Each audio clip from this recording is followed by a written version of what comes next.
Yeah, like me, I told them to spray it for me for a longer tenure because I don't want the money to be too heavy on me. So as it is now, they splitted it to 21 years. Okay. Personally, I think the loan is very beneficial to me because as a civil servant, it is out in the classroom, eyes wide, with dreams bigger than walls. Hope is the farmer, planting seeds in faith. Believing in rain and harvest. Hope is the youth, unafraid to rise, rewriting the story of our tomorrow. Hope is us, millions of voices, refusing to give up on the promise of this land. Nigeria, our independence is not just history. It is a call to keep believing, to keep building, to keep hoping.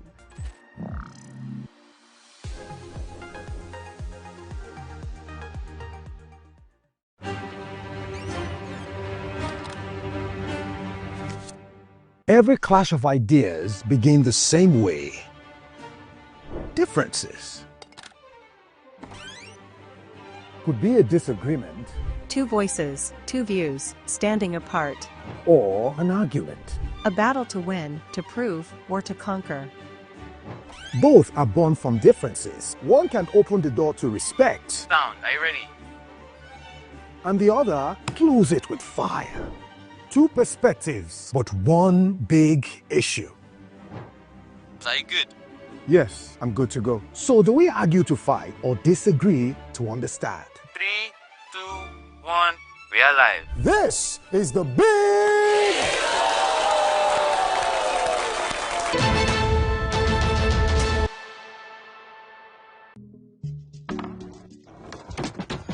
You guys, this was the gist about Ira Star and Rema now. You day wine. It's all over my FYP, but me I don't know, Sha. Cause fake logs yakpa. And if you ask me, he's giving sauce. Listen, I just checked the new TV Center WhatsApp channel like right now, and they just dropped the update. Are you for No, no cap. I've actually been noticing those guys. They're always on it 100. Like they always post the gist before anyone else. Me, I love them, oh, and that's on periods. Like I just aligned with them like last week, and almost they've been dropping back to back. Facts. I love how it's straight from the source. No cap, no fake news, just pure entertainment. I low-key feel like an insider right now. I know, right? TVC be cooking. Real talk. It's like Gist Express, premium gist on cruise mode.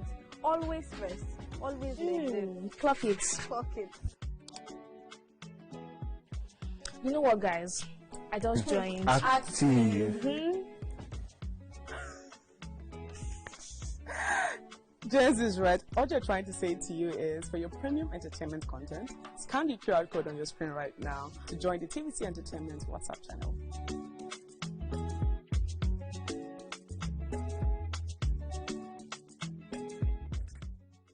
Now hope. They carry us. Even when wahala they choke, we stand gidigba. Hope they waka with us for downfall. They gist with us for buka. No matter the gbege, our spirit in no fit scatter. Hope.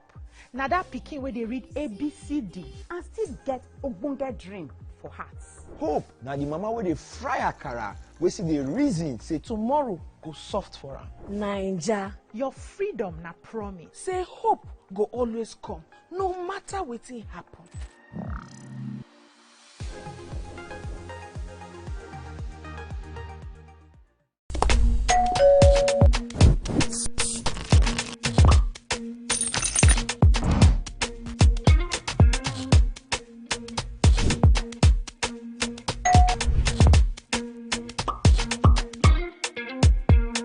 In 3, 2, 1, we are live. Welcome to E-Splash. I'm on the black carpet, and of course, it's Jubril of Lagos. Well, that's it on Social View. When I say, I dare fool. You already have Destiny Helper. I know that. I go shoot out for you. You already know, guys. E-Splash can be the best of entertainment, the best of energy, best of everything you need to get your day going. It's E-Splash every weekday from 12 p.m. to 2 p.m. on TVC Entertainment. Think fast, play smart, win big. Quick Cash, the game show where every contestant gets the opportunity to win money. No long waits, no dull moments. Just quick questions, quick moves, and Quick Cash. Every second counts, every answer pays, and everyone walks away a winner. Are you fast enough for Quick Cash? Scan the barcode on your screen and you just might get a chance to take your shot at instant fortune. Quick Cash! Show.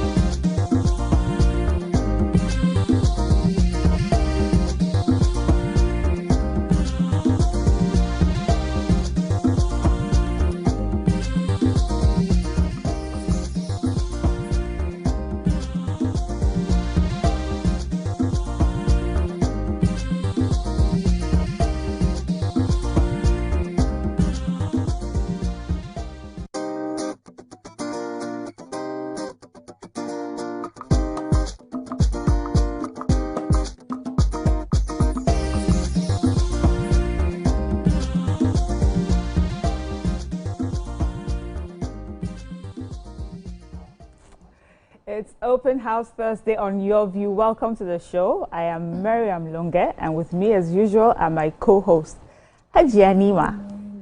Good morning. You're looking pretty in yellow and all the other colors. How are you? I'm fine. I don't know. I think there should be a new invitation for people to bid and get new trucks for Loma. I don't know how often they pick your waste, but it's now worse than once a week. And you have the streets, people leaving their bin outside. You have their bin spilling over, constantly sweeping the road. Then we still have the habit of those who pass by and think it's okay to throw things on the road. I used to pride myself on my corner piece, and now that I have to clean like this, the whole, and I don't know how to remove my eye from the waste, so it's just double bother. I went to Miron about 2 weeks ago, and my husband was like, it seems we live in a different side of Lagos, because if you live around where I live and your movement is just between that area and Ikeja, you feel like Lagos is very clean, until you now go to some other areas and you be like, what is this Lagos that you have trash on the road, like middle of the road, sides of the road, piled up really bad. So I think our leaders need to do some drive around Lagos, not the Lagos that is you're familiar with, but the Lagos of the Lagosians that vote for you. When you go inside, those are Limosho, the Badagry, by the time you're driving there, you will see things that will make you call some commissioners to order that they should do what they are meant to do. Not just the commissioner, the PSPs. So for Loma, for instance, the PSP operator that we're assigned to has to do better. If he has a problem, he has to talk to the residents, because they've done in my area is a constant struggle with them. So you know, sometimes they slack off and then back and forth. Sometimes they accuse us of slacking off, and people are like, but we have not been seeing you. We had to take other measures. We are paying individuals, you know, things like that. So it's a constant struggle. Love your hair, as in. Thank you. Today is the last day of this hair, so we decided to give the last hurrah. You finally started it right. I want to take it. Right. Okay. Like this. No. I think you this can't is the best. You can't. I think this is the best styling that you've done with this. You're giving me Imo vibes. I guess those are Edo vibes that we're talking about this morning. Thank you for the backhanded compliment. I'm doing amazing. I'm speaking at the Youth Surveyors Network. So these are a group of young surveyors, some still in school, some already out of school. Apparently, it's a global brand that many people go to the university and study surveying, and they don't practice. They become bankers. The girl that came to my office said that the highest, the person that came out with the best results from her set is not practicing, and many people don't even know that there's the opportunity as per being surveyors within. I'm like, how can you not know? So this group has annual conference to sort of engage young surveyors to see the opportunities within practicing their field, and not just go and find any blue collar job. One of my very best friends is a surveyor, and I know he's watching, so you hear, people don't know. So tell them. There's serious money inside. How you doing? I'm good. I'm all right. Today we're starting our second Ember sales. It's going to be lasting for a week. And after the show now, I'm going straight to, I'll pull these outfits, then wear my market woman outfit. I'm going straight to the shop, and we're going to be ringing bell and making noise. Please come and support our business. I'm going to be posting all the details on, yes, on, so on TikTok my now? shop. Yes, so my darling, I'm on TikTok, RTW on TikTok, House of BC. So please support us. Let's clear out the store this year. Let's see how we can, make everybody's December dirty to the best of our ability. That's what we're doing. How are you?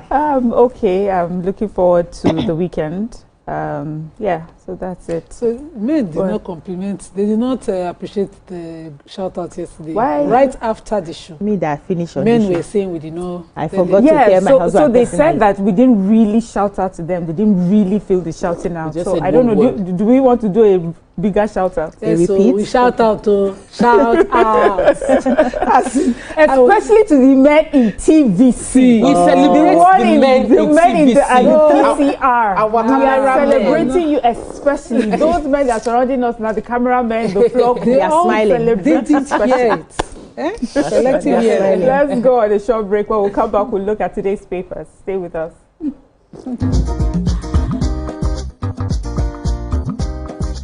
Stay tuned. Your View will be right back.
Thank you for staying with us. We're looking at today's papers and we're starting with The Nation.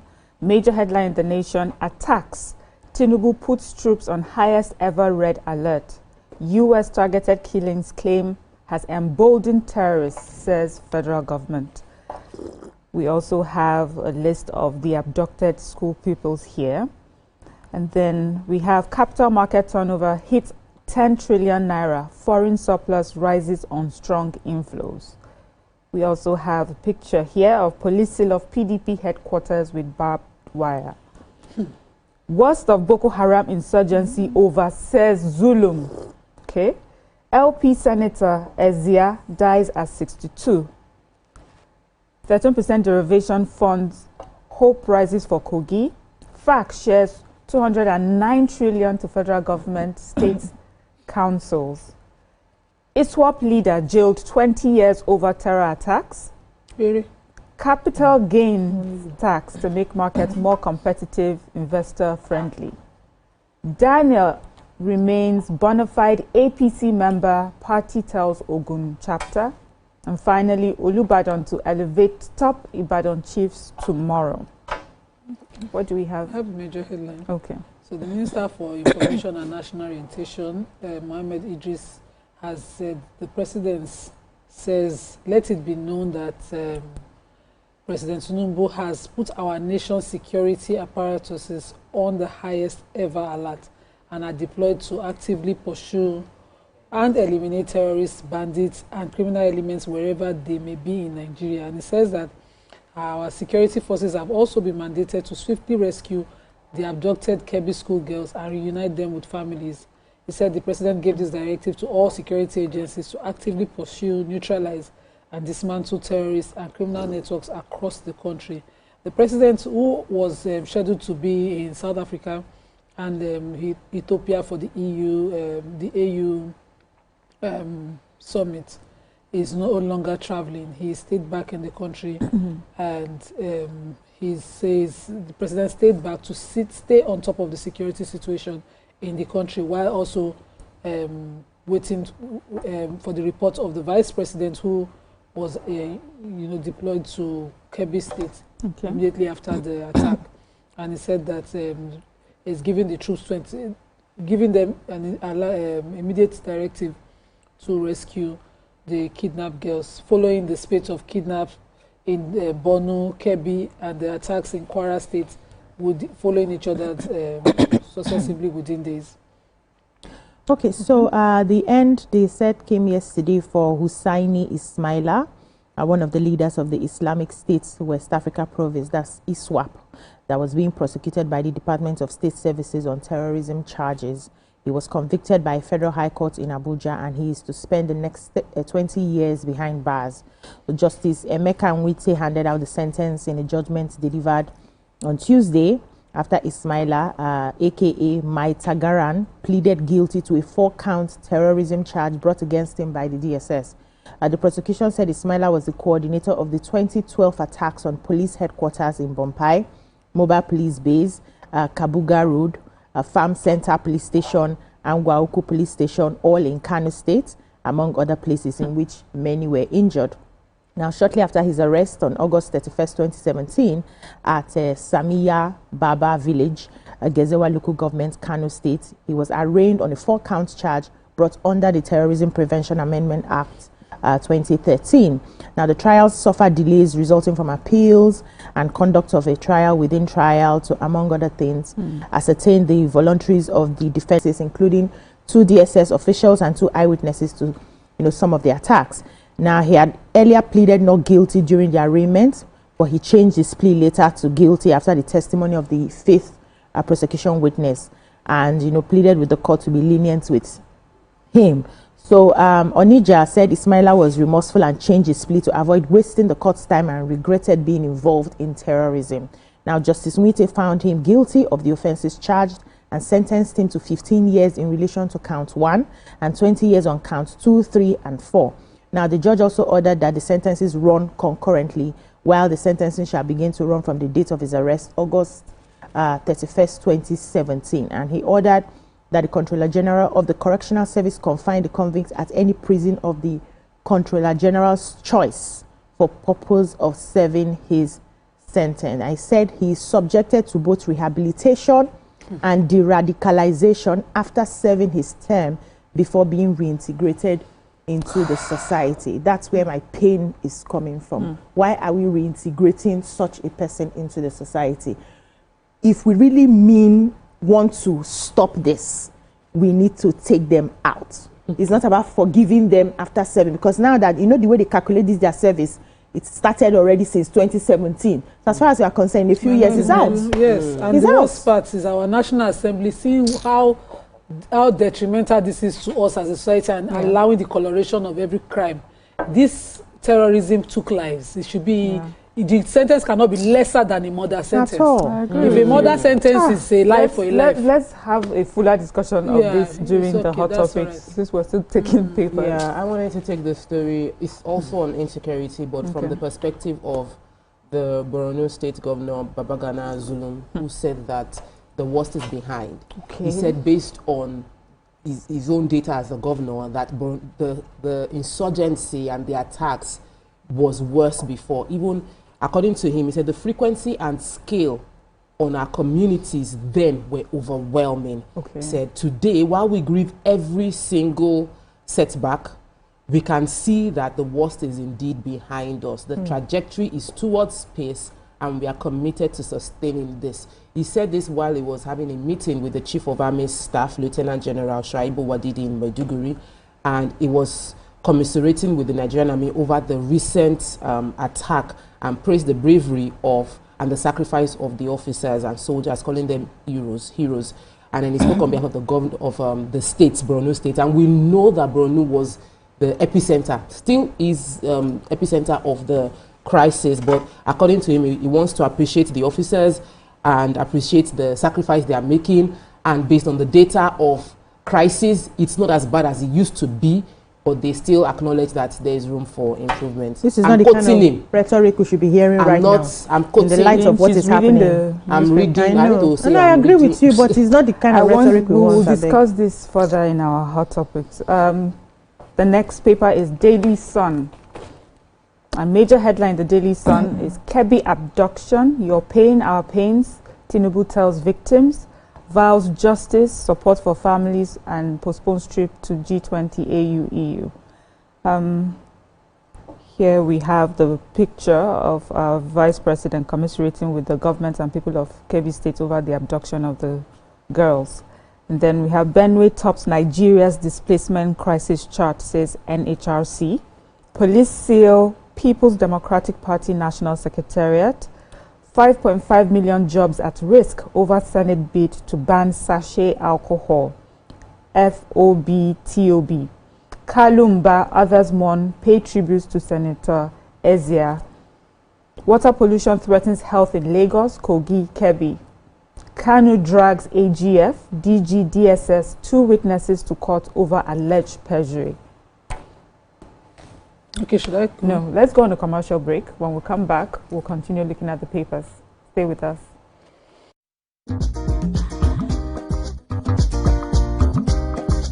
Stay tuned. Your view will be right back.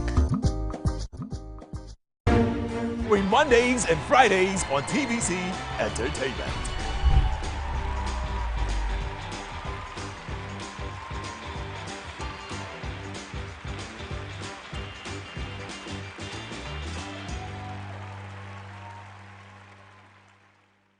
From Lagos to the world, TVC Communications has been nominated for its very first international award, the prestigious AIB. It's a recognition of our voice, vision, innovation, and relentless drive to push beyond boundaries. TVC Communications, Nigerian excellence on the world stage. Keeping hope alive.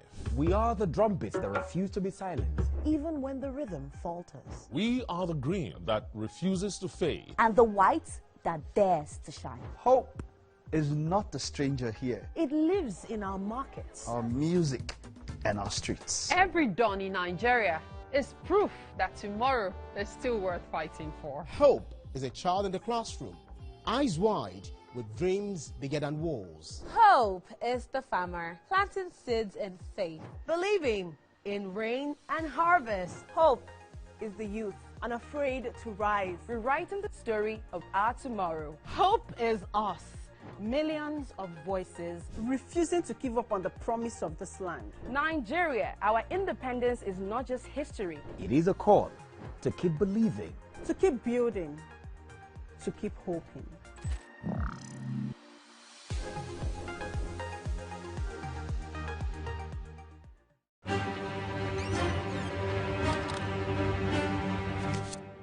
Every clash of ideas begin the same way.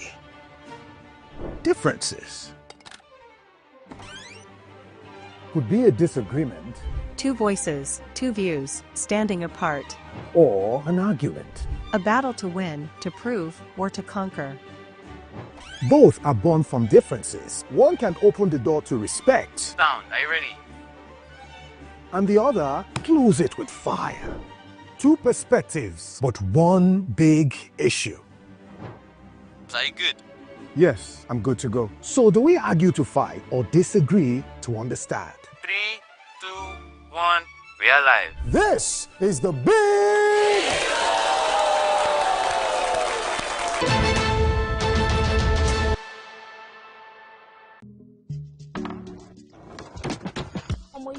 guys.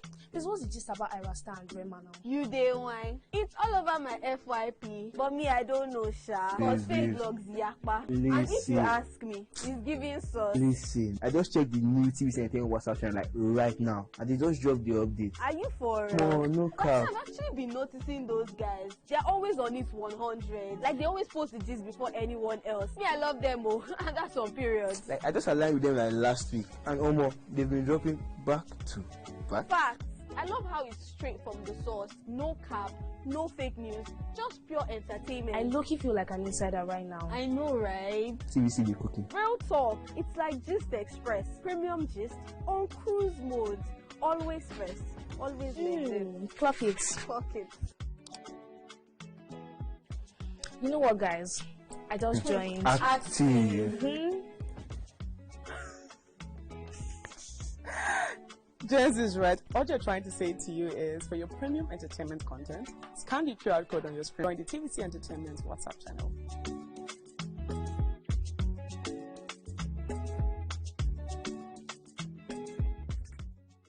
Now hope. They carry us. Even when wahala they choke, we stand gidigba. Hope they waka with us for downfall. They gist with us for buka. No matter the gbege, our spirit in no fit scatter. Hope. Now that pikin where they read ABCD and still get ogbonge dream for hearts. Hope. Now the mama where they fry akara, we see the reason say tomorrow go soft for her. Naija. Your freedom na promise. Say hope go always come, no matter wetin happen.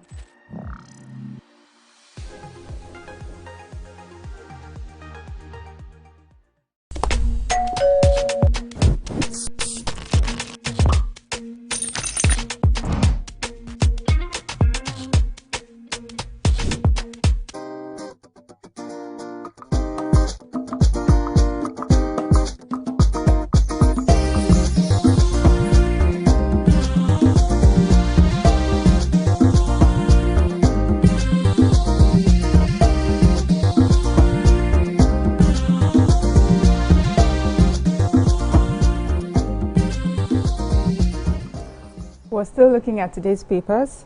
Daily Sun, I think. So I wanted to take the Food, Beverage and Tobacco Senior Staff Association story. So according to them, the Senate has a directive to ban sachet alcoholic drinks, beverages before December 2025. So hopefully by New Year, we will not have such a thing again. Okay. But they are opposing it. The president of the union, Jim Oyibo, described this as a looming economic disaster or economic catastrophe. He says that it has the potential to wipe out millions of jobs and destabilize the national economy. I do not agree.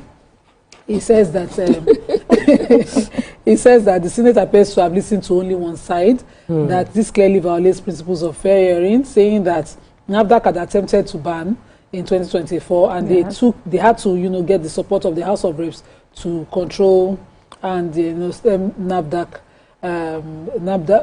ban. He said that a public hearing was held by the House of Reps, and they reviewed NAFDAC's claim alongside that of industry submissions, and ultimately the agency was stopped from banning, so they had to reverse it. He said that following that intervention, the Ministry of Health approved a 1-year extension to allow stakeholders to develop comprehensive national policy, alcoholic policy, and their policy was done. He said that the policy was validated October 2025 and outlined a balanced, regulated approach to addressing alcoholic consumption without destroying livelihoods. He said so NAFDAC used the back door to get the Senate to come back to do this ban. And he says the review shows that all claims that these sachet alcoholic drinks are dangerous are unsubstantiated. He said independent studies do not support these allegations. He said the industry has spent over $1 billion on responsible drinking campaigns and have shown measurable impact. And in fact, he said that, and the reality is that a ban will not stop consumption, it will only make it dangerous, strengthening smugglers and exposing citizens to toxic, unregulated drinks. I think that the ban of this particular kind of sachet is welcome. 100%. Welcome. Yeah, so okay, go ahead. Let me take the story on. This is coming from the Executive Secretary of the National Human Rights Commission, Dr. Tony Ojukwu. and he said this in Abuja during a consultative forum. He was talking about the protection. So, sorry, let me interrupt you because we need to join live right now. We need to join Nnamdi Kanu live now.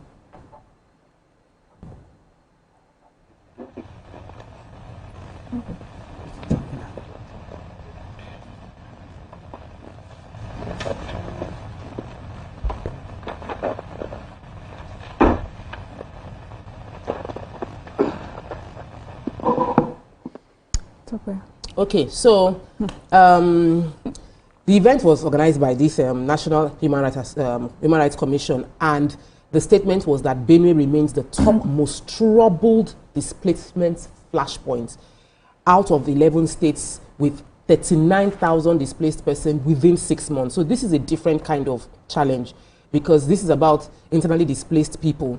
He said Nigeria needs to put together a more durable solution, strengthening collaboration between government, civil society, organizations, and human rights partners. Its complaint is that we have so many of these internally displaced persons within Benue State, and they are not getting the support they need. Other states that are having challenge with internally displaced persons, Adamawa, Akwa Ibom, Borno, Cross River, Taraba, Kano, Katsina, Sokoto, Yobe, and Zamfara. They said over the period of between February to September, the project recorded a 58% growth in IDPs, which means that it's not like it's getting better. This is current reflection on what is going on within these states. They said in February to September, 79,000 females and 62,000 males were confirmed displaced based on one issue or the other. Children remain the largest demography at 64,000.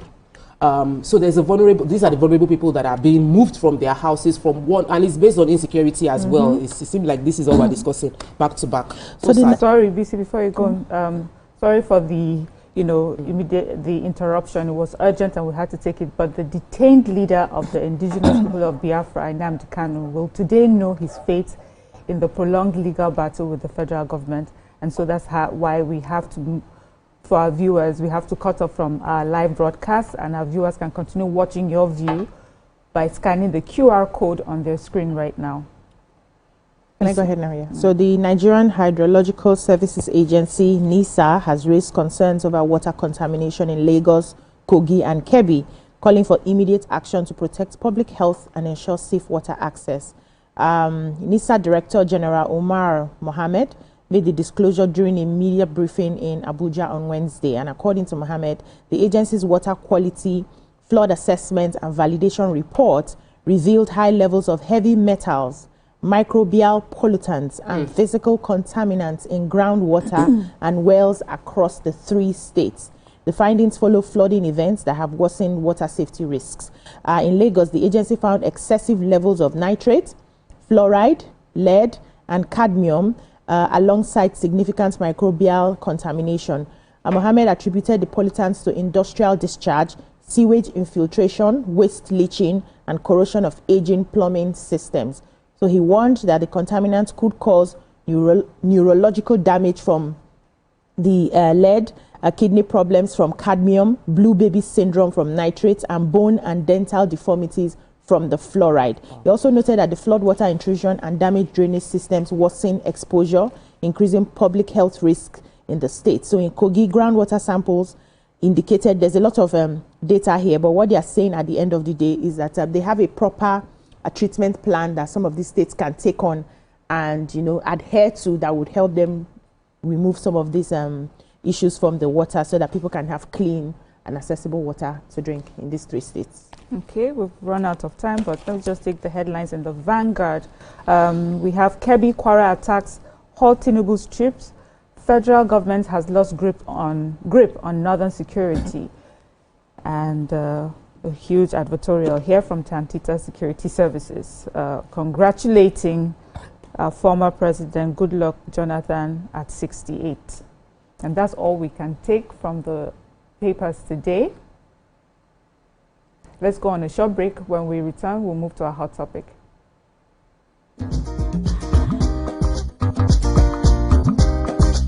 Stay tuned. Your View will be right back.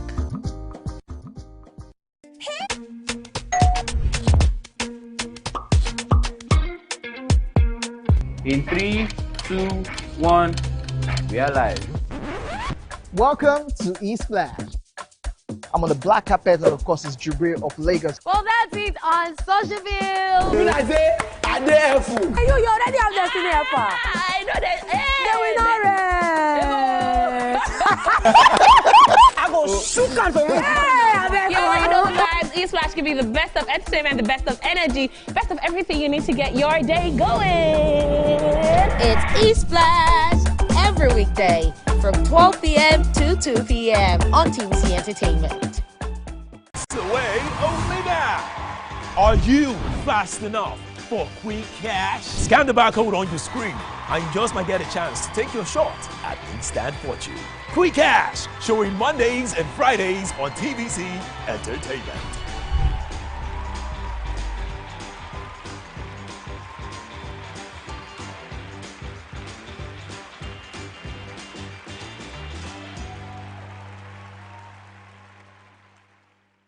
From Lagos to the world, TVC Communications has been nominated for its very first international award, the prestigious AIB. It's a recognition of our voice, vision, innovation, and relentless drive to push beyond boundaries. TVC Communications, Nigerian excellence on the world stage. Keeping hope alive.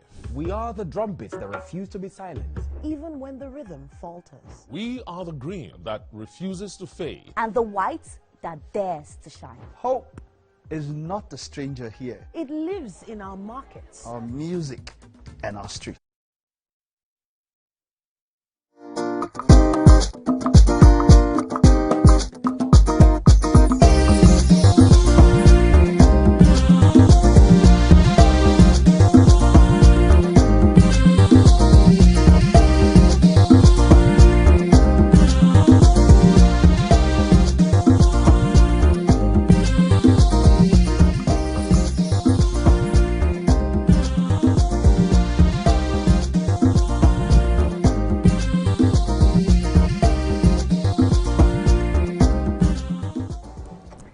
Thank you for staying with us. So this morning, we begin with a horrifying attack that has shaken a community to its core. In Kwara State, worshippers at a Christ Apostolic Church in Eruku were violently targeted during service. The assault left 3 worshippers dead, a local vigilante injured, and several congregants reportedly abducted. The attackers fled into the bush before security forces could intercept them, leaving families and the entire community in shock. Meanwhile, in Kebbi State, the search continues for 25 schoolgirls abducted from the Government Girls Comprehensive Secondary School in Maga. Tragically, the vice principal was killed during the raid. Over the past 24 hours, however, 2 of the girls have escaped, offering a glimmer of hope. The Vice President, Kashim Shettima, is now in Kebbi, meeting with families and local officials, while President Bola Tinubu has postponed his trip to the G20 summit to focus fully on the rescue operations.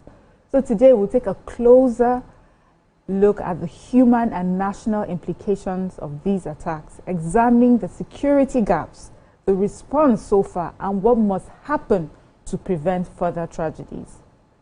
What are your thoughts? And we'd like for you to join the conversation on 0201 635-2013 or 090-241-63440.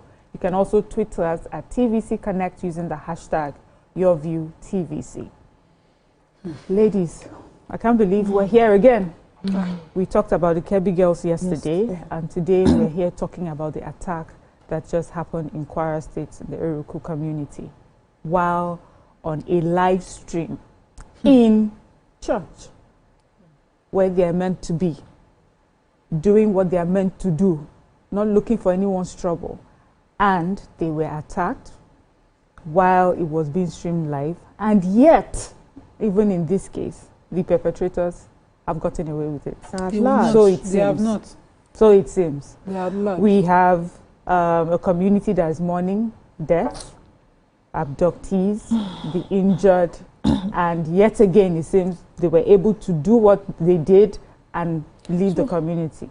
Banditry has been plaguing Kwara, particularly Kwara in the South Central states much more recently, and most recent is that of the Eruku community. Yes. We have communities where parties have attacked. The communities got up to, to defend their people, and there was a reprisal attack that wiped out almost the entire male community, male population of the communities. In Kwara State, there was a video of a woman in Kwara State, asking the governor to help her people to, to defend the people in Kwara State. And so continuously, much more recently, we've seen Kwara on the map for insecurity, almost as if there's a coordinated, intensified, attempt at, raiding and killing in Kwara State. Yes, and kidnapping as well in that state. More recently is that of the church that we saw on Tuesday, where fortunately this church had a live stream, that showed what happened. Except for that video, we would have different accounts. But thankfully, we had that video, and it showed how, during church service, while they were peacefully carrying on their business of worship, there was a shooting outside, and then eventually inside, 2 people were, recorded to have been killed. Yes. Some abducted, and we don't know if the records of those who have been killed would increase, because, we just have now we do not have injured, that. Yes. And so it shows that there's been an intensified, coordinated attacks across the country, because we'll add that of Kebbi to it. And it simply alludes to failure. We can also add the Major General that was killed. And the Major General that was killed in Borno.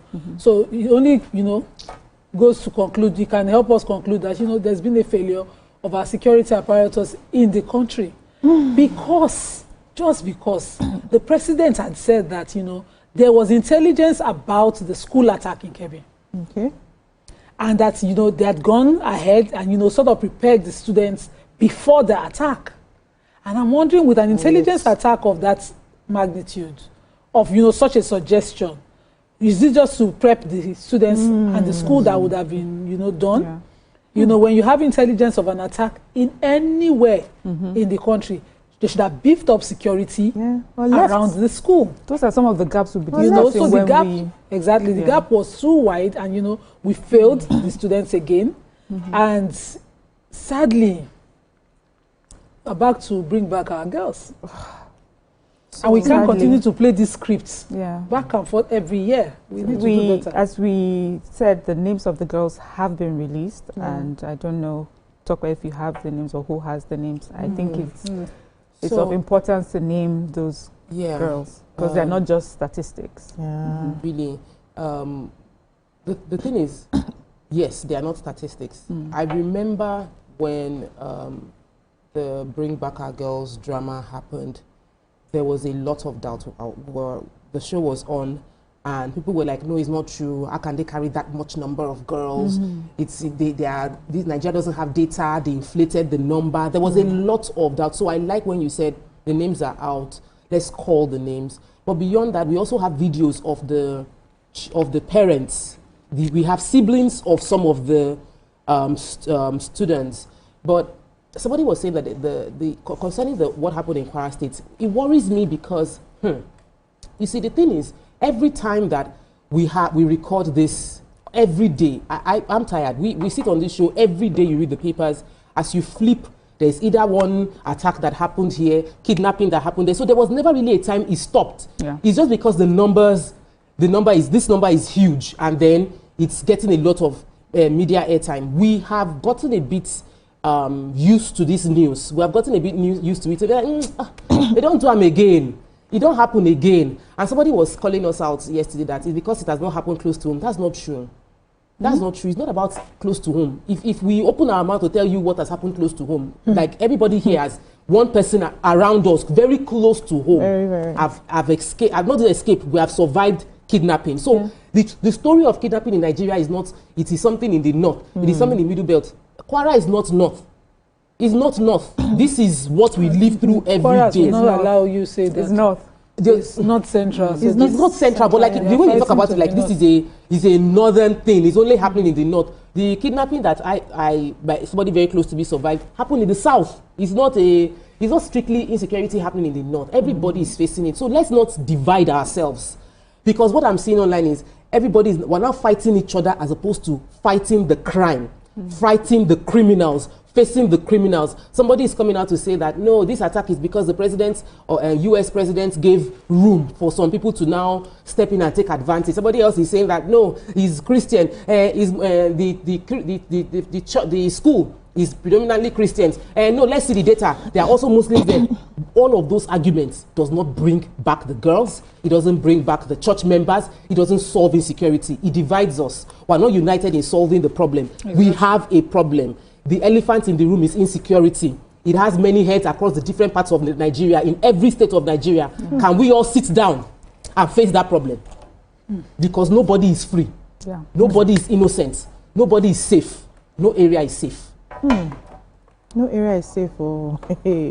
The church used to be a safe place for a lot of people. Religious homes, the church, the mosque, you know, when things are happening and you run to the church, it's usually a place of succor where you go to get help of the divine, where you meet either the pastors, the imam, and they offer you solace, they offer you hope, they remind you of the fact that, you know, persecution will come, but once your faith is strong, you'll be able to overcome. That's what the church and, you know, the mosques stand for. But right now, it's apparent that no place is safe. There's no place you can get succor. If you run to the mountains will flee. The mountains are running themselves. And the scriptures even said it that in the last days, even the mountain that you are hiding under will stand up and say, please, we go in. Myself, I need to hide under something.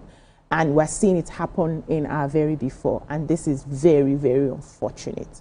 I had to go out to, you know, the people who lost their lives in the church and the people who have, I think the pastor was kidnapped alongside somebody else. I had to go out to them because there's nothing we can say that will take away the pain of the family members who must have said bye-bye. Those ones that didn't go to church that day would have said bye-bye. I'll see you in the afternoon. Let me boil rice and stew and wait for you. There's nothing we can say on this table that will take away their pain, right? Secondly, this is not the time for Nigerians to be having such insecurity problems.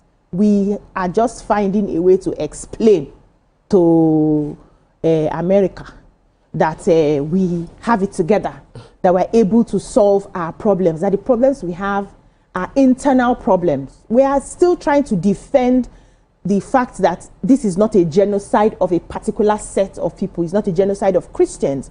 And now we are having this happen. And the coloration outside is that it's a largely Christian environment. And that's why I'm going to have to be reading out the names of especially the one that happened in Kebbi, the names of the students, for people to really understand that these, like Tokbe rightly said, are not just numbers, they are human beings. And this fight is not particularly targeted to a particular set of people. These people are fighting for whatever reason. I cannot explain what they're looking for, what they want, if it's just criminality and business of making money. I cannot even explain, but the target is on everyone they can lay their hands on. And this fight is a fight that we need to sit down, whether you're a Christian or a Muslim, we sit down together and brainstorm. How do we solve these issues? We have been designated as a country of particular concern by the America. So this is not the time that we have. But it don't concern us really. No, it should concern us. I know that there's an agenda for that. We know that on the larger scale, but it should concern us because right now is not the time we're supposed to be having such videos fly out that this is happening. It goes further to buttress the points that they have. Oh, we have that. We'll look into this that, and this is happening. But let me quickly mention the names. So I'll just take one and pass on to Tokbe. So we have Salima Garba Umar Senchi, we have Salima Sani Zermi, we have Amina G Umar, we have Rashida Mohammed Dungu, we have Saliha Umar, we have Aisha Usman, we have Jamila Ilyasu, we have Miriam Ilyasu, we have Naja Atu Abdullahi, we have Zainab Kolo. These students are in SS3A and B. So let me start from the SS2A here. We have Fatima Sani Zimri, Hafsa Ibrahim, Nana Fidausi Jibrin, Masuda Yakubu Tumo, Hawa Saleh. That's for the SS2. Now, Tokwe can go from the GS2. Oh, yeah. So we have people from GSS3A. When I saw it, I was like, we have children in this That's is why our we're age. naming them. Yes. So we this understand. is the age. We have children this age range. Yeah. And so we have Suraya Toko, Hafsat Umar Yalmo, and then there is Mary Usman, there is Amina Ilyasu, there is Iklima Suleiman. And then in GSS 2, we have Khadija Nasifi, Hawa Ilyasu, Hawa Liwali, and Umar Kusim Abdul Karim. I think that you see some surnames that it seems like they took siblings. Siblings. Yeah, a similar surname. So the reason I said we should not, I think it's a distraction to focus on what another nation thinks about what we're dealing with. We have insecurity here. A genocide of our vulnerable people is happening here. People are isolating our people in their farms, in their communities, like Maga, communities like we had back then, Baga, we had, and killing them to make points. Our security apparatuses are being infiltrated because we have a general that was murdered in Borno. We have serious problems on our hands. It is a distraction to take our time to respond to another nation. We should focus on this as a nation in a united voice and face it. And that's why I was saying during the newspaper review that we cannot have a non-ISWAP member serving 20 years of consecutive sentences. It doesn't look good. It doesn't look good. If you're a terrorist, you are a murderer. You have carried out your operation, murdering and killing people. Your sentences should not be colored in different languages of maybe something terrorism, Fulani headsmanship. We shouldn't have it like that. You're a criminal. That's what you are. You murdered people. You have to go for it. You should face the full route of the law, which is a life for a life. That's the only way to deter, because these people now see that, at some point they will give an excuse for the kind of crime I committed, and then we will negotiate. And then it doesn't matter how many lives or how many people you put apart, how you divided the people of the country. It doesn't matter what excuse you had. It's okay. Some governors will talk to you. Some people will pay you ransom. Some people will make it lucrative to be a criminal in this country. We cannot have that. We must focus on what our problems are. We want a Nigeria that is united, and we will fight and get it. Every other small group springing up, stem it immediately in the bud by wiping them out. Fight them wherever they are. Wipe them out. Thank you, Nima. I just wanted to reiterate why I asked that those names be read out. When they are read out, then they are very real to us, and they're not just a number. Then we'll go home to sleep and forget about it and move on to the next. These are people's children. These are sisters, granddaughters.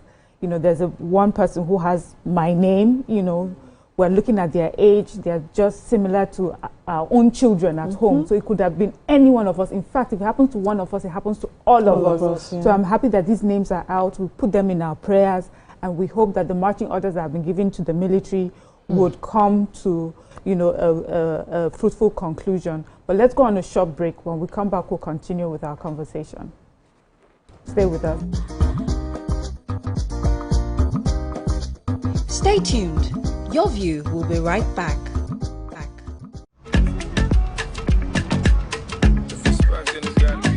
Every dawn in Nigeria is proof that tomorrow is still worth fighting for. Hope is a child in the classroom, eyes wide, with dreams bigger than walls. Hope is the farmer planting seeds in faith, believing in rain and harvest. Hope is the youth, unafraid to rise, rewriting the story of our tomorrow. Hope is us, millions of voices refusing to give up on the promise of this land. Nigeria, our independence is not just history. It is a call to keep believing, to keep building, to keep hoping.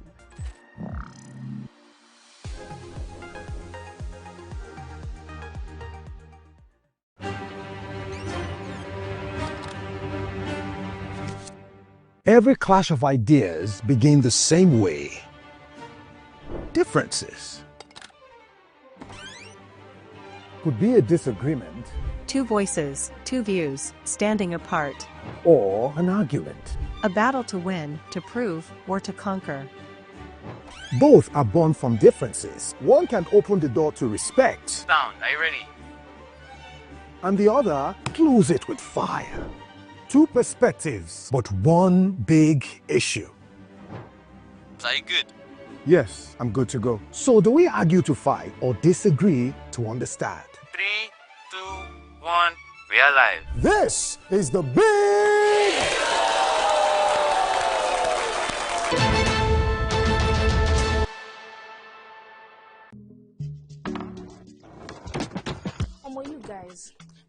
about Ira Star and Rema now? You day wine. It's all over my FYP. But me, I don't know, Sha. Cause fake logs yakpa. And if you ask me, it's giving sauce. Listen, I just checked the new TVC Entertainment WhatsApp channel like right now. And they just dropped the update. Are you for real? No, no cap. I've actually been noticing those guys. They're always on it 100. Like they always post the gist before anyone else. Me, I love them, oh. And that's on periods. Like I just aligned with them like last week. And almost they've been dropping back to back. Facts. I love how it's straight from the source. No cap, no fake news, just pure entertainment. I low-key feel like an insider right now. I know, right? TVC be cooking. Real talk. It's like Gist Express. Premium gist on cruise mode. Always first.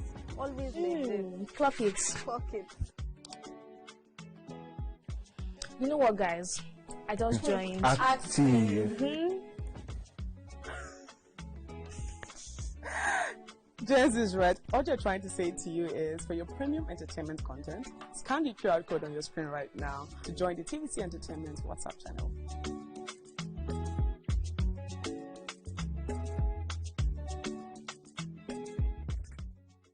Now hope they carry us. Even when wahala they choke, we stand gidigba. Hope they waka with us for downfall. They gist with us for buka. No matter.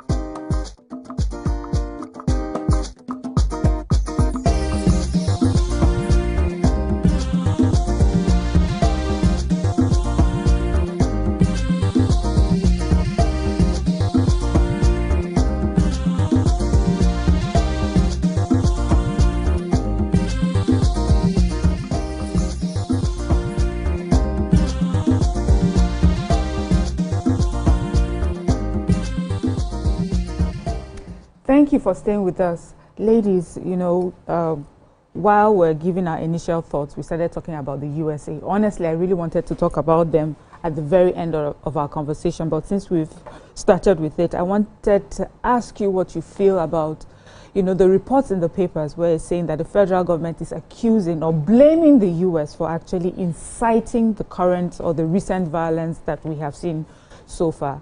You know, there are some people that are saying because you have named this a Christian genocide, because you have highlighted a problem that, you know, was basically local and we're handling it, now you have created a monster. We have some people that are saying, well, we have had these issues long before, do not blame America. But I would like to hear you ladies, what do you think about that?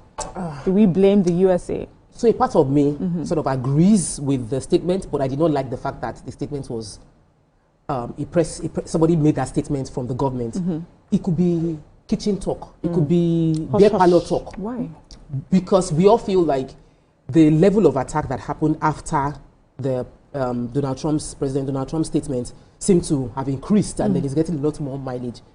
However, it's not the government official, any government official that should be making that statement. The focus of every government official should be, we are securing our people, we are protecting our people. A crime has been committed on our land.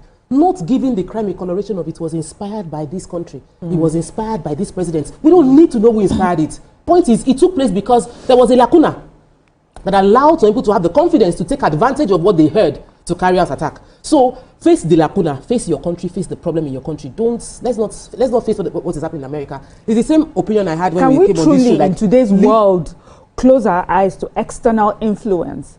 As powerful as a country as America is, that any word that they say is far-reaching. We also have their representatives. Yesterday we read in the papers, we have Nicki Minaj and talking about the state of affairs, you know, concerning insecurity and genocide in our country. Do you think it is wise to? I'm not saying that. Aside? I said we can discuss it privately, but not a government official coming to say that attacks that took place in your country is based on the incitement from someone else.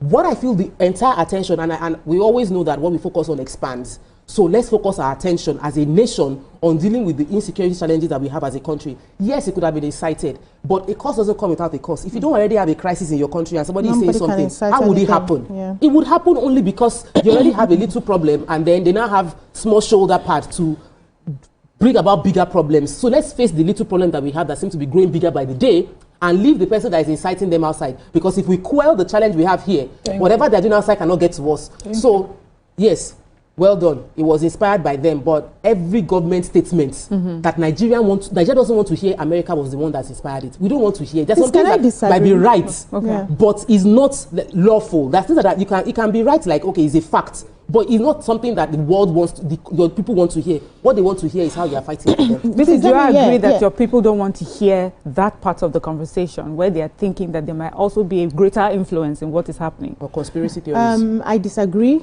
that they inspired anything, right? We've had issues like this with larger number of deaths, as a matter of fact. And when it comes to the school girls being kidnapped, this KB incident is even the least of the numbers. We've had up to 300 and something, 200 and something, 110. If you check, the trajectory of, kidnapping children in the schools, this is like the least of the numbers. So I don't think we should start blaming another country. One of the reasons I mentioned earlier, that this is not the time for us to have this sort of insecurity issues, especially now that America is looking and now that they have designated us as a country of particular concern, is not because we want to please them. That's not what I meant by that statement.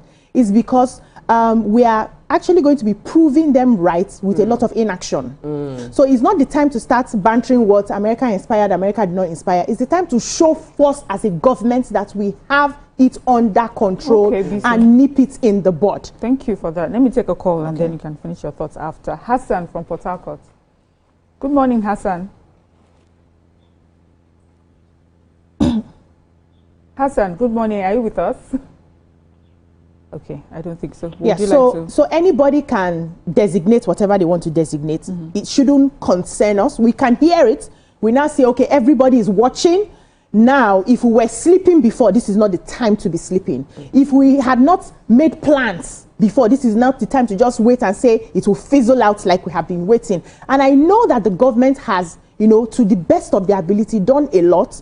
The only problem I see now is by the time these bandits or the terrorists or whatever they call themselves are now caught, we don't see a strong deterrence that will stop another person thinking about it from continuing. That's where the problem has been. So it's not like they have not been catching some of them. They catch them. But when they catch them, what do they do with them? What do we do with them to deter them from even doing this again? I think that's where the political will has to come in. And that's why I said yesterday that it seems like somehow the government's hand is tied in doing certain things that they know they need to do to stop this. Thank you, BC. Let's take a call from Kingsley from Ejigo. Good morning, Kingsley.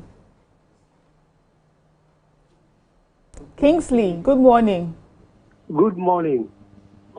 My name is Kingsley, calling from Ejigo. Welcome. Thank you.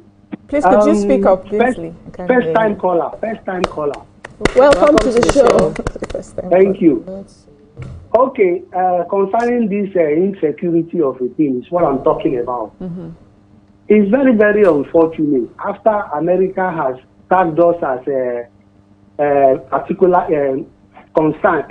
concern of the nation, and all these things are happening, it shows that we are not capable of handling our security issue. So to me, I think I urge the president to do something fast about it. He's the president, he's the chief of armed forces, so he should be able to handle this issue. Otherwise, I think I prefer the Americans should come and help us. Good morning.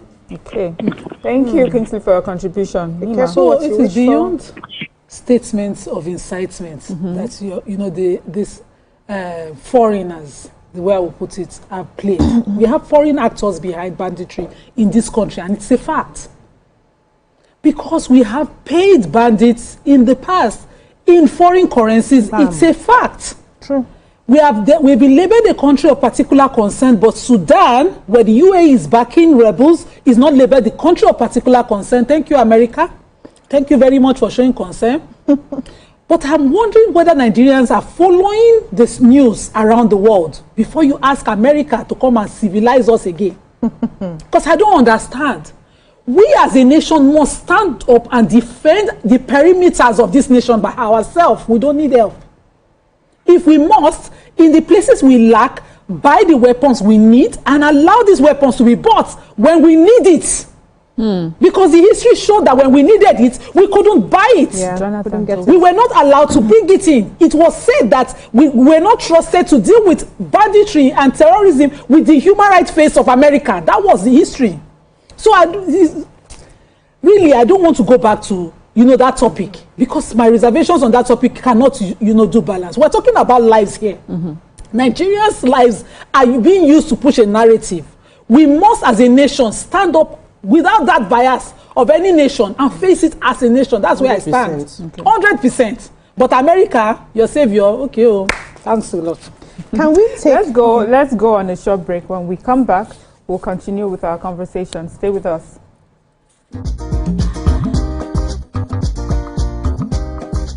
Stay tuned. Your View will be right back. The Zynox Computerized Nigeria Initiative, the CNP, is our spirit in no scatter. Hope. Now that pikin where they read ABCD and still get ogbonge dream for hearts. Hope. Now the mama where they fry akara, we see the reason say tomorrow go soft for her. Naija, your freedom na promise. Say hope go always come, no matter wetin happen.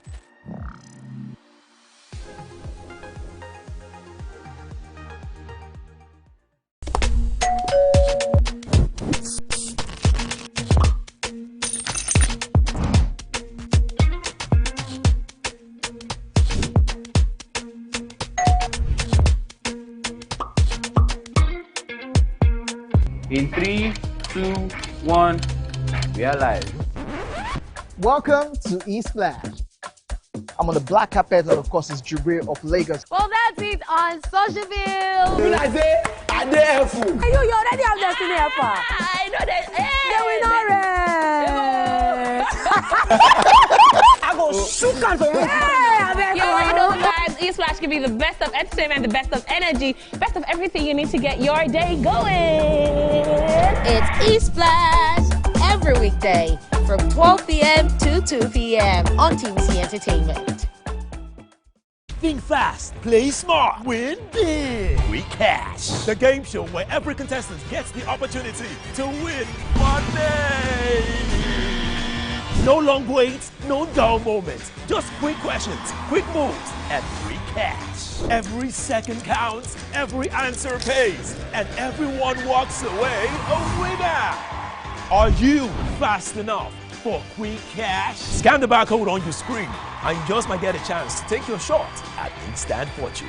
Quick Cash, showing Mondays and Fridays on TVC Entertainment.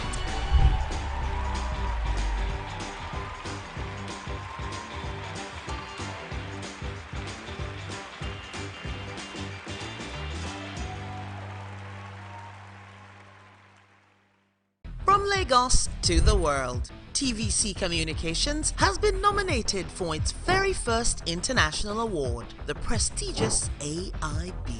It's a recognition of our voice, vision, innovation, and relentless drive to push beyond boundaries. TVC Communications, Nigerian excellence on the world stage.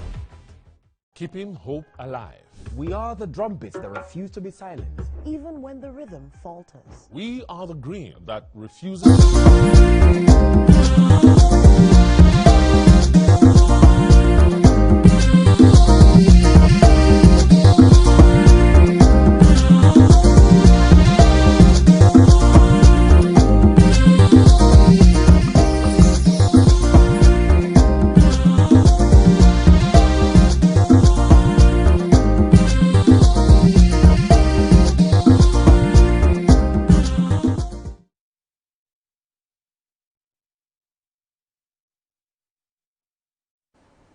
Thank you for staying with us. So, ladies, let's come back home, and see what the local steps that we have taken since the story of the abductions, the recent shooting and attack in Kwara State, the death and the killing of the Major General and the soldiers in Borno State. What are the steps that have been taken so far?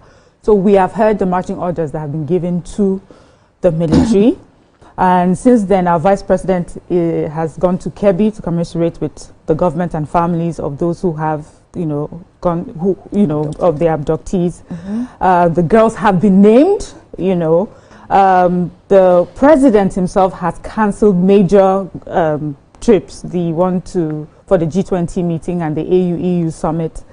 And, you know, we also know that a manhunt is underway. Now, when you look at this, what does this tell you? Does this give us any form of confidence that our administration, that our government, is finally is getting it right? Are they taking the right steps now? Forget what they should have done, because that's not where we are right now. We are at what has happened and what they are doing right now. Does it give us any form of confidence? Or do we believe that this is just them, you know, playing to the gallery to sort of appease us until the next thing happens? For me, when you are an individual and you are on the path to success, every process is important. They will tell you to celebrate your process. But when it comes to this sort of issues where it's a matter of life and death, we are not meant to celebrate the process. Sorry, Bis, name is Hassan from Lekki, so that when you speak, you give me your full thoughts. Hassan, good morning, Hassan. Everybody. Hassan. Good morning, everybody. Good morning, Hassan. Please, it is high time we focus on the problem before us. This is no time for inciting people against one another. This is the time for us to face our common enemy, which is insecurity. Thank you. It has no color, it has no religion, it has no tribe. You see, as I'm concerned, this is my opinion. I welcome what Trump of America said about Nigeria. I welcome it. Because what he said spurs our leadership to action. We have been paying lip service to fight against insecurity in Nigeria. The security fighting has turned to a business venture. People are making money from it. And government are expending so much while getting little from fight against insecurity. We started with Boko Haram. We are seeing banditry in Northwest. We are seeing the IPOB in the Southeast. Very soon, the parties will take charge in the Southwest. You see, the issue is this. Even the justice, we get justice abroad in Nigeria. We don't get it here. Our leaders, after looting our country, they get prosecuted outside while giving them, patting them on the back here in Nigeria by the judiciary. So for Trump to say that he is sending troops to Nigeria, please let it serve as a welcome development. You understand? For them to do their job, to be sincere in fighting insecurity. We cannot be leading the pocket of some idiots in the name of fighting insecurity. And we cannot be fighting each other in the name of fighting insecurity. We cannot be sitting down here while some people are making millions from insecurity, and some people are coming outside to talk big tested against it. It's all right. It's all good. Let us call a spade a spade. It is right time now. The government should sit up, fight insecurity. Don't mind whose ox is God. Fight anybody. Anybody that stood on the way of peace, let them fight him. He is our enemy. Let us fight insecurity. Look, I was born in a society where agri is our mainstay. Yes. I was sponsored with that money. But now people could not go to farm. Go to Funtua. People could not go to farm. And we are very proud people. You understand? And people could not go to farm. And the economy is in shambles. That was the economic state of that particular area in Katsina State. People could not go to farm, and somebody is giving coloration to it. Look, Dima, let me correct you on one thing you said about Sudan. Sudan is the creation of al-Bashir. Al-Bashir created that problem in Sudan by creating another force against the national force for him to be in power. The same thing wanted to happen in Nigeria. It was averted. We knew they wanted to create another force against Nigeria and forces in Nigeria. It was averted. We knew. It's an interest of people that is playing out. We should first of all blame ourselves before we blame the outsiders. Good morning. Good morning. Thank you, Hassan. So I was saying that, you know, when it comes to an individual person who is maybe aspiring to become something, they will say, don't be too hard on yourself. Watch your progress. You know, every step that you take counts. Celebrate yourself along the way. The journey is the most important. But when it comes to a situation where lives are involved, for a state, a country like this, we are not looking at the process. The process is not as important as the result we want to see. So even though the government may be taking the right, you know, steps, they've gone to visit the people that are bereaved and, you know, have lost their children to kidnappers. They have, you know, gone to commiserate with the Major General who lost his life. They've put steps together. They are asking the villagers, you must come with intelligence. The Nigerian police and the Nigerian army cannot do this by themselves. They need to work in collaboration with you, the local chiefs, and they are doing what is expected. The results would be the only thing that would give Nigerians hope. The result being that these kidnapped students are recovered in good health and as fast as possible, as soon as possible. The result being that the perpetrators are caught and are, I don't believe in jailing. I've said it before, but we are not ready to have that conversation. Yes. Executed. Yes, executed to serve as deterrents for other people who are planning it. The result is that those ones that come back after a few years to come and surrender and say we want to give us amnesty, we're no longer doing this again, are punished severely, taken out. Zero tolerance to insecurity in the country. That is what will give Nigerians hope, not just the process and the right steps. Thank you, BC. We have Tony from Abuja. Good morning, Tony. Good morning. Good morning. How is everybody? Well, thank you. So I have a few things I want to get off my chest. Okay. The longest span in Nigeria, right, geographically, I believe it's from Taraba to Kwara. That's from the east to the west. Taraba on the extreme east, Kwara on the extreme west. Now, if you look at all the states in between these points, there is Benue, there's Plateau, there's Nasarawa, there's FCT, there's Niger. Yeah. Each and every one of these states have experienced this insecurity. So I want to also bring us back to what somebody said in 2020, Obadiah Melafia, on a radio program. He said something that was controversial at the time. But the truth of the matter is that everything he said is happening right now. Everything he said is happening right now. And at the time when he said it, he said that this is phase one of everything that he was talking about. So everything he said is happening right now.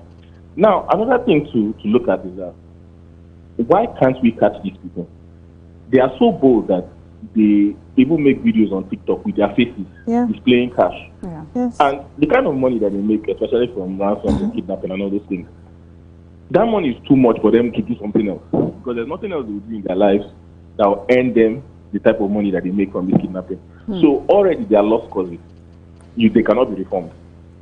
The question is why, for the fact that they can even post TikTok videos showing their own faces, it means that they have no fear of being caught. So why is it that we cannot do something about them?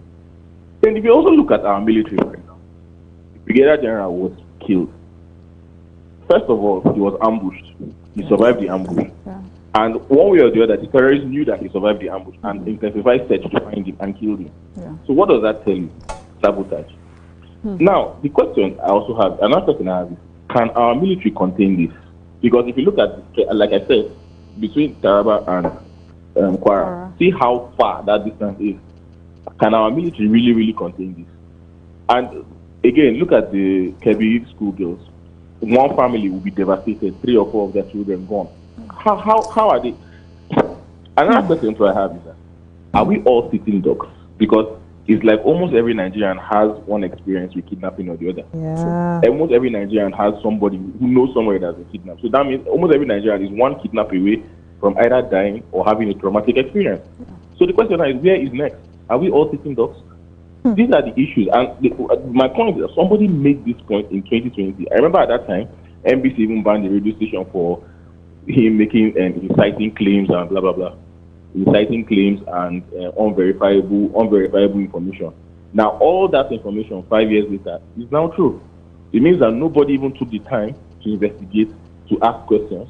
And here we are now. And it's just devastating. Yeah. Thank you, Tony, for for that. Let's take a short break. When we come back, we'll continue with our conversation. Stay with us.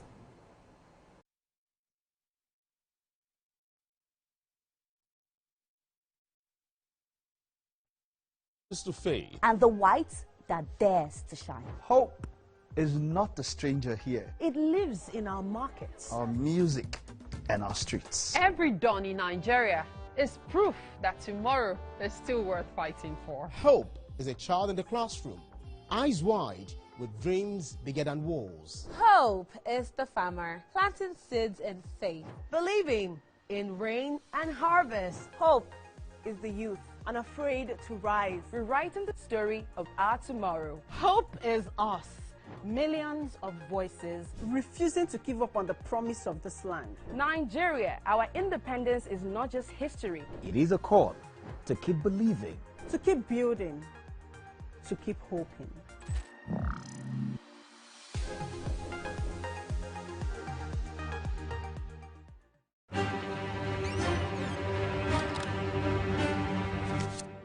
Every clash of ideas begin the same way. Differences could be a disagreement Two voices, two views, standing apart. or an argument. A battle to win, to prove, or to conquer. Both are born from differences. One can open the door to respect, Sound, are you ready? and the other close it with fire. Two perspectives, but one big issue. Are you good? Yes, I'm good to go. So do we argue to fight or disagree to understand? 3, 2, 1, we are live. This is the big...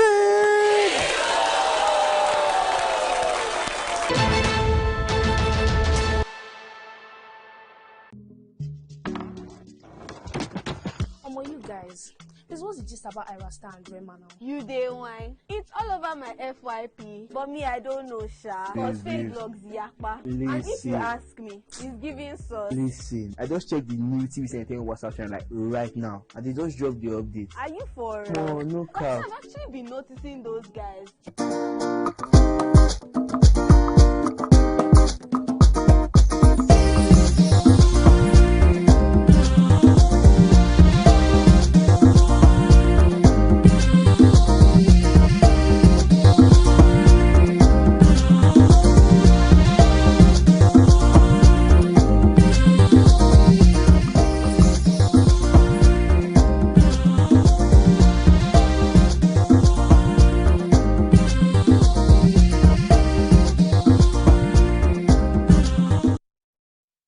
Thank you for staying with us. I think our last caller, Tony, has asked some serious questions, and I think he was speaking for many Nigerians. Those questions, are we just sitting ducks waiting for when it happens to you next? Because, some of the questions just seem unanswered.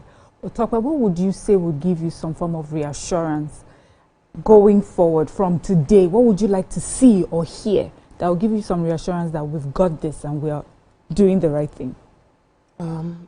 As an administration, as the military. Yeah. When we started this conversation, I mentioned that we shouldn't allow ourselves to be divided by the narratives, and I'm going to start by saying that we mustn't, from the government's perspective, we shouldn't allow this to be we shouldn't fight ourselves as per those of us that we are. Okay, you have a call. Let me take Olayinka, because I would like you to just give us your full thoughts in one piece. Olayinka, good morning.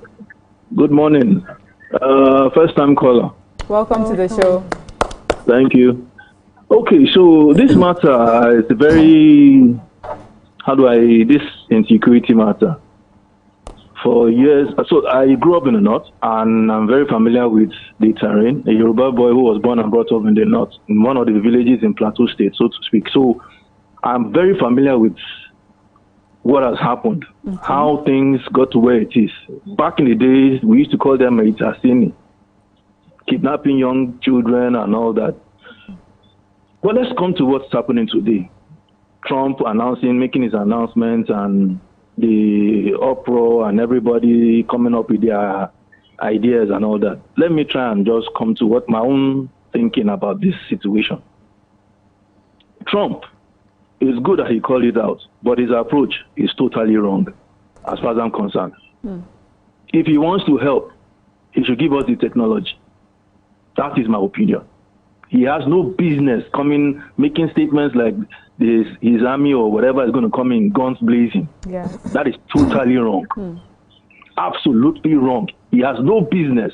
He should settle his own issues in his country first before he comes and starts talking about Nigeria. That's one. Two, I want to give an example, or two examples.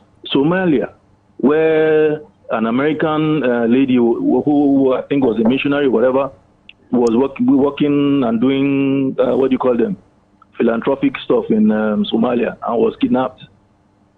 It took the U.S. about, I think if I recall, about a month planning, and they were able to locate her and rescue her. Something similar like that happened in Nigeria, where they came into Nigeria, nobody knew in the dead of the night, and they saved that American citizen. My point is, they have the technology, they have the intelligence. If they have the technology and the intelligence, give it to us if they truly want to help. The statements they are making, Nigeria, disgrace country, blah, blah, blah, but whatever, that is as far as I'm concerned. Sorry, this is TV. I don't want to make noise, too much noise. It's bullshit. I'm sorry, excuse my French. They have the technology to help us. Give us the technology. What do you call it? Infrared, whatever. I don't know. Drones, whatever. But making those statements about you want to come in guns blazing, who the hell is he? Yeah. TV. All right. Thank you. So, the first question you asked, BC, I don't think that the government has done anything different from what we've heard before. So, I'm a bit, I don't not wanting to sound negative. I'm not expecting any drastic different result based on the fact that since the attacks back to back from the army official to the kidnapping of students to the Kwara Eruku situation, the government's response has not deviated from what we've been doing right from time. And we cannot do the same thing and expect a different result. It will make me silly. So expecting that they've done something, well, is that going to be any difference? Honestly, based on what I've seen, there is nothing. What would I like them to do? There is the handwriting on the wall indicates compromise within the military, especially with the killing of the general. So I feel that until we're able to, our military has capacity. Yesterday, people were saying, it's not true, it's not true. I believe the military has capacity. If the military has no compromise, if there's nobody inside giving info, if there's no sabotage in the military, so for me, what I want the president government to do is to clean up this our security apparatus. The military clean will fight this thing without American help. The military clean, because at the end of the day, we have lost too many soldiers in this battle. Too many. And we have lost too many citizens in this battle. We cannot fight it with the same strategy we've been using over the years. Something different needs to happen. And it will start from who are our fighters. I cannot, as much as I feel like I'm a very courageous, brave person, I cannot do 10% of what the average soldier can do. That's not my strength. So my own is to say, or my training. But I know that these people have been trained and they have capacity. If everybody there has one united goal, we will flush out the challenges we are facing. So if the president has his good intention, VP has good intention, but you now have like one or two people that are taking in a different direction, you won't end up in the right place. Just they say taking 0.1 degree off your course will land you in a different destination. From what we are seeing so far, I don't think that we're taking 0.1% off the course. We are doing the same thing we usually do, commensurate with them. chastise military to do what they need to do, then we wait. After a few months, they'll be like, heads should roll. People should be fired. There's still, as like, consequences for me. Like from yesterday like this, I should hear they fired like 5-6 people and that they suspended like 6-7 people. That is different. So when you do something different, I'll be waiting to see the different result. But what they've done so far, there's no excitement for my heart. My prayer level with it. Can I plead with Nigerians? Because, you know, when we were on the break, we were talking about, you know, saying this same thing, just the way I'm covered is why it's not sitting. Can we stop playing tribalism and religion with this insecurity? Can we be united? Because we are under attack. Our kids, our family members are being kidnapped, killed to push out a narrative. Whether the bandit terrorist is of Muslim bias or Christian bias or traditional bias, they are fighting against us as a united front. True. As a nation. Can we have a clear front? And just as Tokpe and BC had alluded, we need to stop doing things the way we've done it before. Yeah. Negotiate with bandits, call out terrorists, settle some bandits, celebrate kidnappers.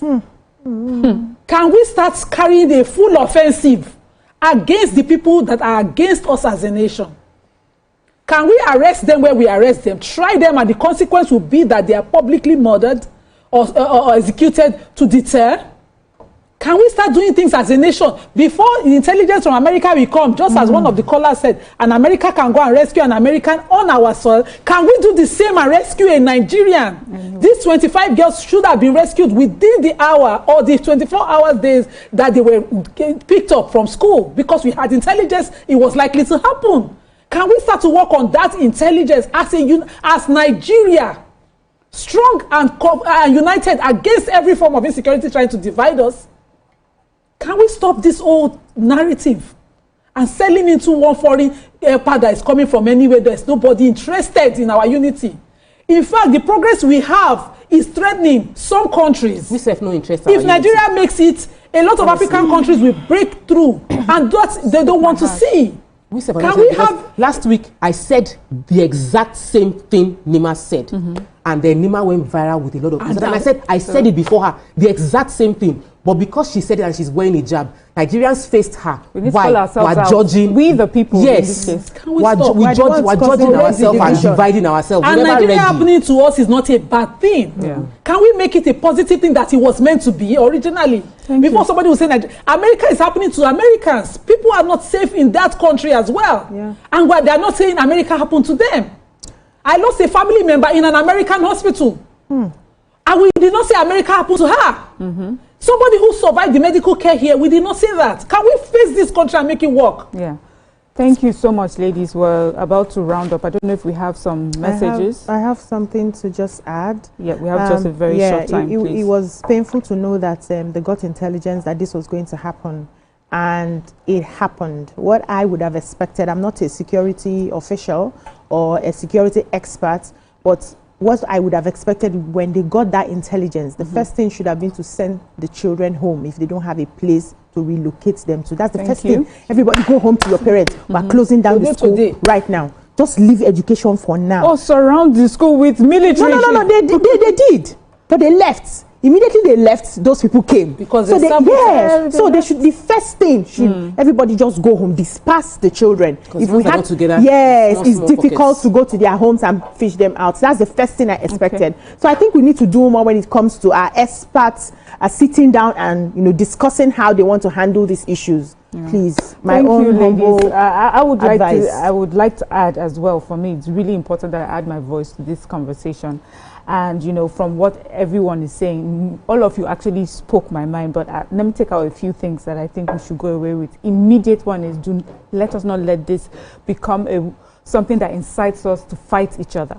That's another different war we don't want to have. Let us make this about the insecurity, the banditry, the insurgency, all the names, the murders, the attacks. That is what this is about, and that's what you should concentrate on. And that leads me to the second point, which is let us not politicize this. So I'm calling on all political parties in our country. Don't make this a political campaign talking about the differences. When it comes to conversations on insecurity, let us have one voice. Let us say, when it comes to this matter, all parties, all religions, all ethnicities, our fight is against the insurgents, the bandits, not to use this as political, banter for for one party or the other. Let's make this about fighting the enemy. And if there's a political party that has some sort of intelligence, some sort of advice to help the current administration, let us make it about that. There are some things that should just not be part of politics. And I want to say that for the military, everyone has talked about America, how they're able to rescue their people in the midst of war or whatever from their country. Let our military get to that point, for heaven's sakes.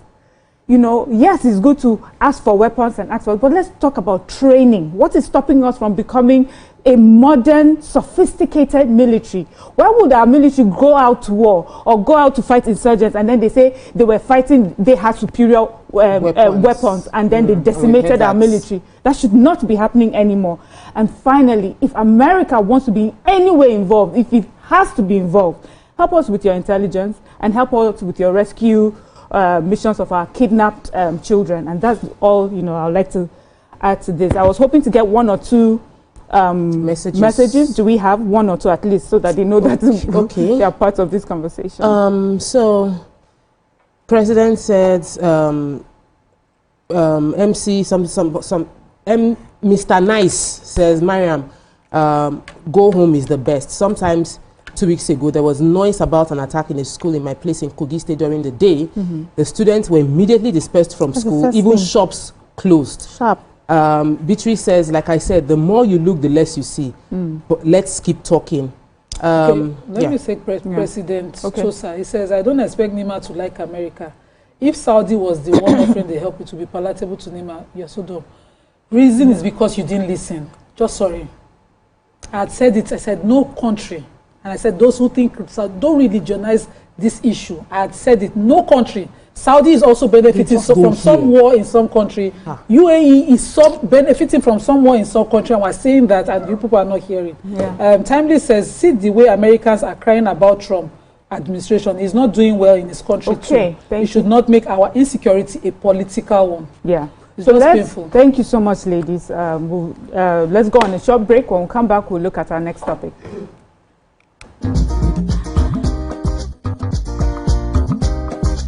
Stay tuned. Your View will be right back. They're always on it 100. Like they always post the gist before anyone else. Me, I love them, and that's on periods. Like I just aligned with them like last week, and they've been dropping back to back. Facts. I love how it's straight from the source. No cap, no fake news, just pure entertainment. I low-key feel like an insider right now. I know, right? TVC be cooking. Real talk. It's like Gist Express. Premium gist on cruise mode. Always first.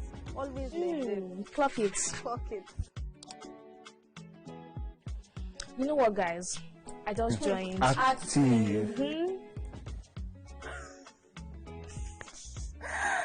Jess is right. All you're trying to say to you is, for your premium entertainment content, scan the QR code on your screen right now to join the TVC Entertainment WhatsApp channel.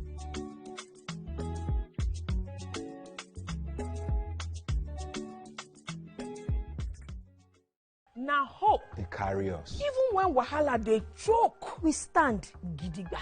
Hope they waka with us for downfall. They gist with us for buka. No matter the gbege, our spirit no fit scatter. Hope na that pikin where they read ABCD and still get ogbonge dream for hearts. Hope na the mama where they fry akara, we see the reason say tomorrow go soft for her. Naija, your freedom na promise. Say hope go always come, no matter wetin happen.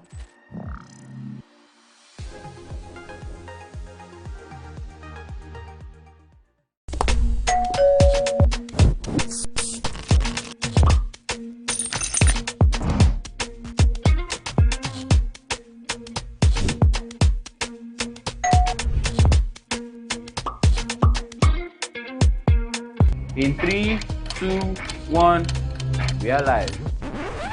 Welcome to E-Splash. I'm on the black carpet, and of course, it's Jubril of Lagos. Well, that's it on Social View. When I say, I dare helpful. Hey, you already have Destiny Helper. I know that. Hey, I go shoot and hey, You already know, guys. E-Splash give you the best of entertainment, the best of energy, best of everything you need to get your day going. It's E-Splash every weekday from 12 p.m. to 2 p.m. on TVC Entertainment. Think fast, play smart, win big. We cash. The game show where every contestant gets the opportunity to win money. No long waits, no dull moments. Just quick questions, quick moves, and free cash. Every second counts, every answer pays, and everyone walks away a winner. Are you fast enough for quick cash? Scan the barcode on your screen and you just might get a chance.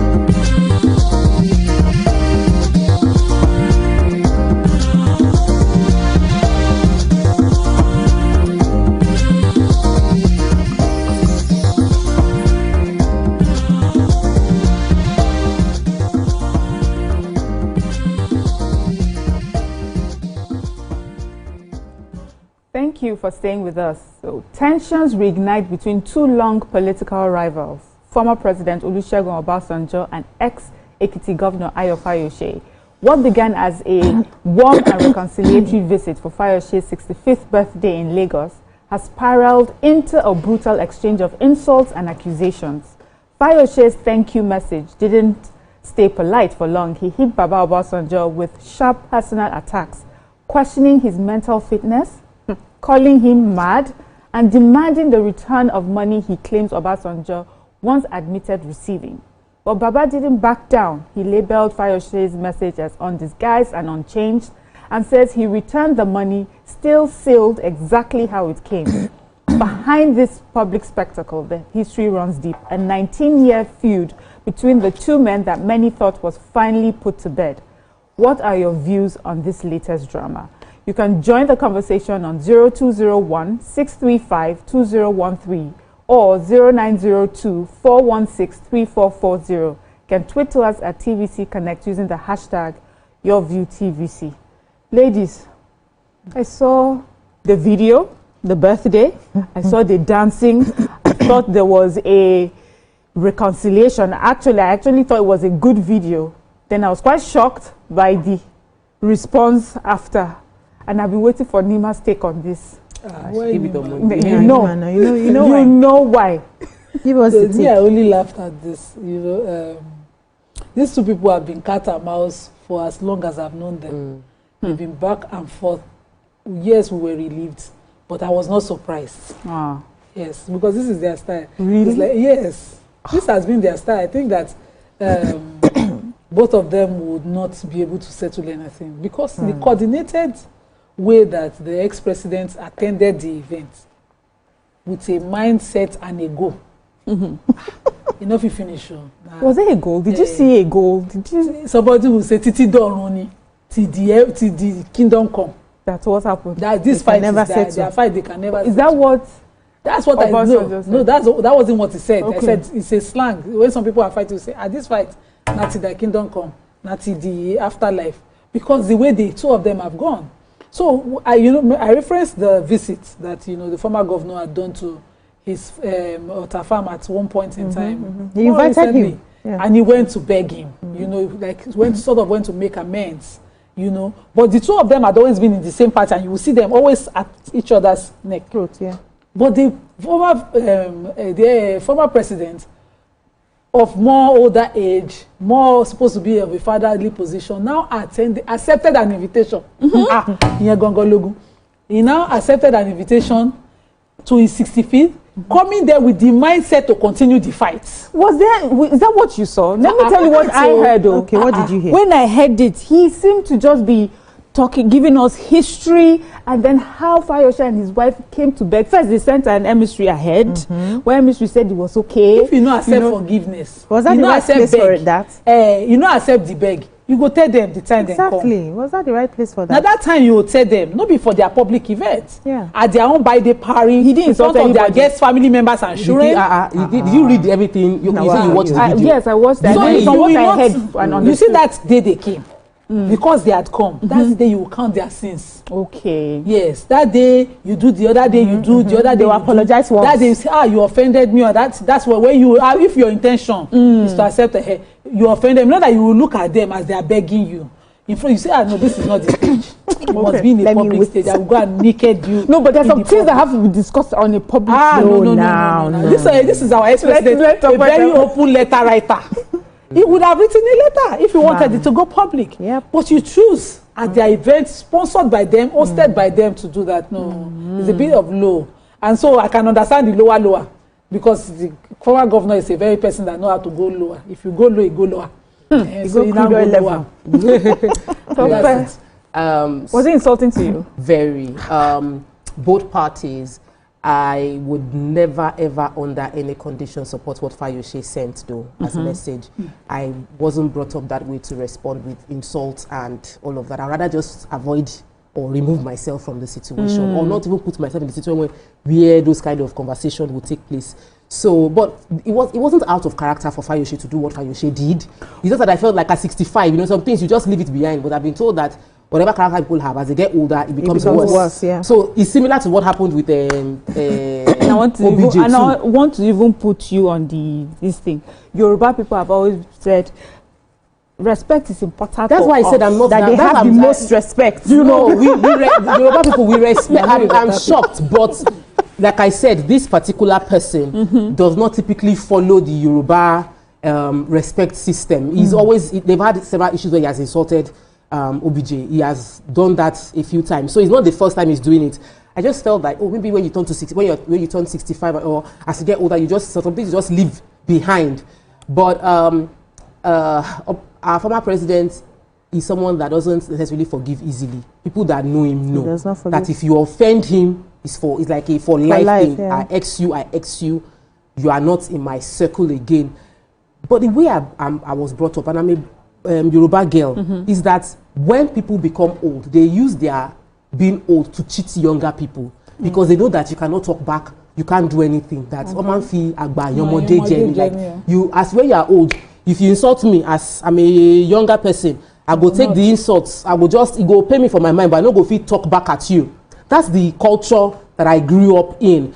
And I'm shocked now that we, of course, the younger children now don't even send you as you old, as you say one, they give you back 5 times. Doesn't that give you some sort of, maybe make you feel that we are now all old together? No, but it's not in the level of former President Obansanjo.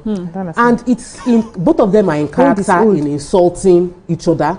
They are in character in giving themselves gbos. So I'm of the opinion that our own conversation about these people, these are anomalies. They are not they're not the general. I like that you're highlighting that. Yes, they are anomalies. The president in not forgiving and always giving back is not right. The former president is not right. Anomaly in our Yoruba culture.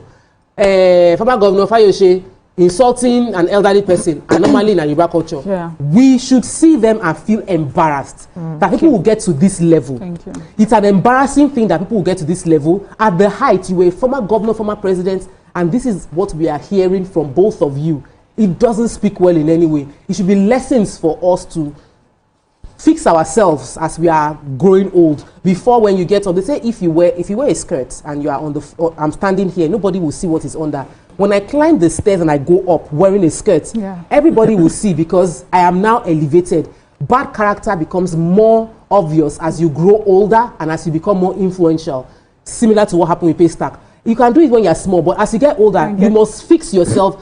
Morals, character, being a good person, those are things that are very, very important. But as you get promoted, it becomes more obvious if you don't fix it early enough. So it's a warning for all of us to respect ourselves so that we don't become an embarrassment to our children and our grandchildren. I like how you put that. Yeah, serious embarrassment. I want to ask you as a coach.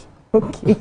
As a coach, like, what could have been done differently by either party that, would have made this end on a more decent note? Okay.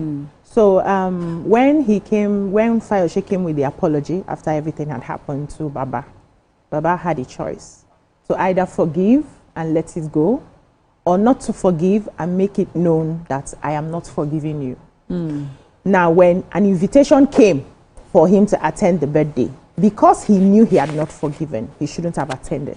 He shouldn't have accepted the invitation. And if he had to show up for whatever reason, he should have let it slide. This is what we advise people to do. Let it go.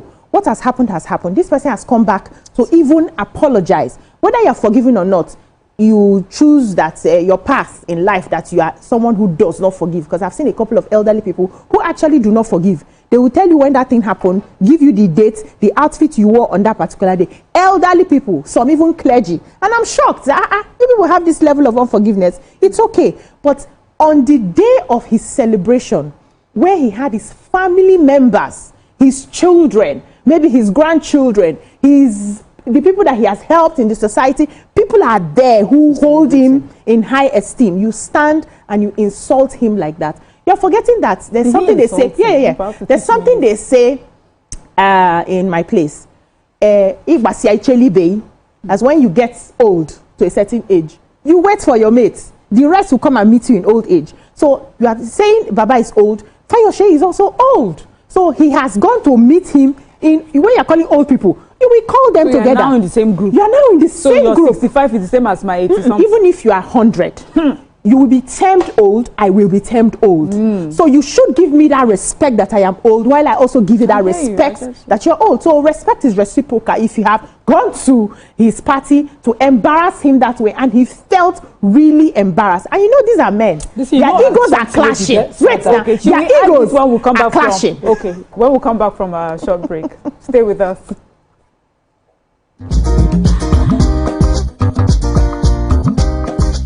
Stay tuned. Your View will be right back. Progress no dey happen just. Take your shot at Instant Fortune. Quick Cash, showing Mondays and Fridays on TVC Entertainment.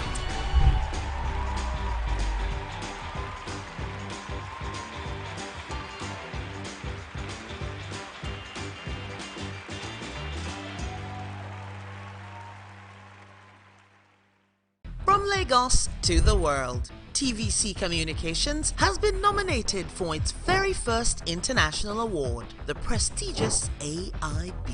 It's a recognition of our voice, vision, innovation, and relentless drive to push beyond boundaries. TVC Communications, Nigerian excellence on the world stage. Keeping hope alive. We are the drumbeats that refuse to be silenced. Even when the rhythm falters. We are the green that refuses to fade. And the white that dares to shine. Hope is not a stranger here. It lives in our markets, our music, and our streets. Every dawn in Nigeria is proof that tomorrow is still worth fighting for. Hope is a child in the classroom, eyes wide, with dreams bigger than walls. Hope is the farmer planting seeds in faith, believing in rain and harvest. Hope is the youth unafraid to rise, rewriting the story of our tomorrow. Hope is us, millions of voices refusing to give up on the promise of this land. Nigeria, our independence is not just history. It is a call to keep believing, to keep building, to keep hoping.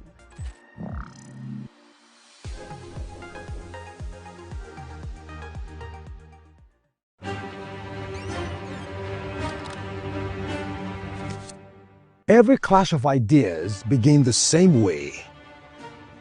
Differences could be a disagreement. Two voices, two views.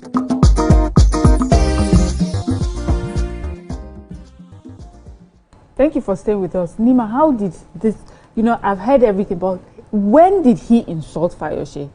I thought he was just giving sort of a history.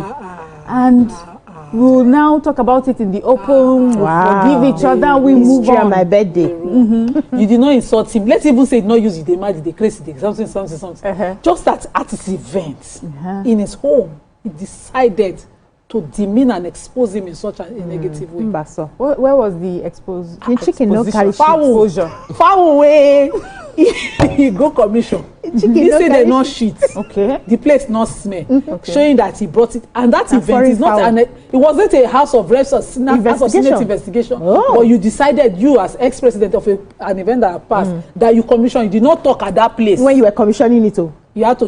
Do you know if you are? Are you at a person's birthday? We are celebrating the person, but you choose to celebrate. I know they carry fights, come person. You know, the former president is a very interesting character. You know, his vice president can never be clean of the accusations he placed on him because he textbook him. So that our children are born whenever they read the textbook. But is that not the sort of people we need in our society? We need some people who are able to call us out, put it down for posterity. Call us at the right time. Let me tell you about the double standard. Call us at the right time because he doesn't talk his own. Remember when the king was made king in, I think it's Ishekiri. This vice president, former president, was in attendance. He dobale for this too. Okay. And they went to Ibadan and asked the king to stand up to recognize him. Abi? Is it the same level of kingship? He didn't eat. Double standard. Double standard because it's not, all of us this is moral law. You know, we're always all morally upright because we have never been tested. Was it Olubadan? No. He went to Ibadan and had all this Olubadan all those obas. No, but he said that the reason he prostrated him because he was recognizing the stool and not the age of the Shekiri king. Okay. But the age and stool of the Ibadan people don't let us stand up. I don't think that was not a good example. No. Look at he's in his 90s. He's in his 90s. Meaning, so somebody commented that Baba is saying his mind because he does not have a lot of time left. Thank you. That's what I saw. Yes, that Baba is saying everything in his mind because he doesn't have a lot of time left. Wow. He was trying to clear the air with his son. I don't agree that his son. Mind they are saying should be on the birthday, on the stage. Thank you. I feel like you can say your mind privately. Why didn't they off the mic while he was talking? Do you know why did they 90 years old? Everybody there is just your child. Because so you're talking to all your children. My grandma, your parents ever called you when they are saying something to you, you have done something wrong, but then they talk to you in front of all your other siblings. It's also a way to teach other people what has, and then the siblings will learn. As your housewarming, as your child's naming, as your birthday celebration. Don't do that if we collect. Because the opportunity to say it had always been there. Yeah. Okay. But you calculated and choose the time and event to say it in such a way. I don't think it has always been there. This was an invitation. Let's celebrate the grace shown on that day. Okay. Yeah. Because if two people not get sense that day, but party for scatter. Honestly, Fayose held himself. He tried. He sent it as a message later. He held himself. Now SMS with because they done both of them. Now SMS with it was a no. Fayose remember say I know how many millions I put together to for this event. At this event. Yeah. He held himself. Caterer must not go with my money. He made sure the event continued. Yeah. He comported himself. Imagine how he and went back home to go and remember his armor and army and go and weapon. And imagine how he would have been feeling. Yes, now after that speech. And he held himself because if he not held himself, but as he held himself, he could have just held it and let it go. No, we're not. Everybody cannot be. You wrote SMS now. Hold your own and let it go. For mine. Me, I will state my own. I will state my pain. I will state if he had let it go, what's the worst that could have happened? People are different. What's the worst that could have happened? People are different. Unresponded. Yes. It will become evidence. Documented evidence. Yes. Why couldn't he just disprove the poultry thing without insulting him using those words? No, but the whole 90-something-year-old. No, but that's his style now. That's his style. Some people would have just insulted. I cannot say no. I can't say the words now. He said they said. He said somebody had once said he did not use his own words. He sort of. All right. He said they but said. We need to somebody had once said you should be in the respect that you are a is reciprocal. Give it to get it. While we preach to young people to always respect the old, we still have some young people who will not adhere. So in order to respect yourself, please respect yourself so that they can respect you. Everybody cannot keep quiet. Everybody cannot let it slide. And on that note, today's show is over. Thank you so much, ladies, for another, fantastic conversation. Today is Thursday. Okay, so join us tomorrow for another interesting show. Bye.